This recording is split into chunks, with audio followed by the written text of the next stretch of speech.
తరచూ గ్యాస్ రావడము అంటే జనరల్గా గ్యాస్ అని దేన్ని అంటారు అంటే ఛాతీలో మంటని గ్యాస్ అనడము, ఇక్కడ పై భాగంలో కడుపంతా టైట్ అయిపోయి మంటలాగా ఉండడాన్ని గ్యాస్ అంటారు.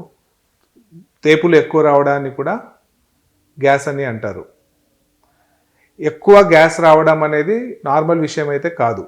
కొంతమంది గ్యాస్ వచ్చేస్తే అంటే తేపులు బాగా వస్తేనే డైజెషన్ అవుతుంది అని నమ్మి తేపులు రావట్లేదు అనే కంప్లైంట్స్తో కూడా వస్తారు. కానీ ఈ తేపులు ఎక్కువ రావడం అనేది మంచి విషయం ఏం కాదు. తేపులు ఎక్కువ రావడము అంటే గ్యాస్ కింది వైపు వెళ్ళట్లేదు, రివర్స్ పై వైపు వస్తుంది అని. మనం తిన్న ఫుడ్ కానీ, మన గ్యాస్ కానీ, మనం తాగే లిక్విడ్స్ కానీ ఇవన్నీ కింది వైపు వెళ్ళాలి. అంటే మన నోట్లోంచి తింటే first food pipe, next stomach, next intestines, చిన్న పేగు, పెద్ద పేగులోంచి కింది వైపు వెళ్ళి మోషన్ ద్వారా బయటకు రావాలి. రివర్స్ రావడం అనేది నార్మల్ కాదు. రివర్స్ ఎప్పుడు వస్తుంది అంటే ఒకవేళ స్టమక్ యొక్క కదలిక, కడుపు కదలిక సరిగ్గా లేదు, గ్యాస్ట్రోపారెసిస్ అంటారు. జనరల్గా డయాబెటీస్ పేషెంట్స్లో చూస్తాము.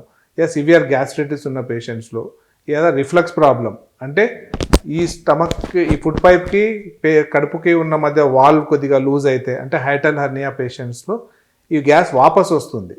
వాపస్ వచ్చి ఎక్కువసార్లు గ్యాస్ ఛాతీలో మంటలాగా వస్తుంది, లేదంటే తేపులాగా వస్తుంది. కొంతమంది గ్యాస్తో పాటు ఇంతకుముందు తిన్న ఫుడ్ కానీ, లేదంటే లిక్విడ్స్ కానీ, పులుపుగా లిక్విడ్స్ కూడా ఇక్కడ గొంతులో వచ్చి మంటలాగా అనిపిస్తుంది. ఇది నార్మల్ కాదు. ఇలా ఎవరికైనా లక్షణాలు ఉంటే గ్యాస్ట్రో సర్జన్ని కానీ, గ్యాస్ట్రోఎంట్రాలజిస్ట్ని కానీ సంప్రదించాలి.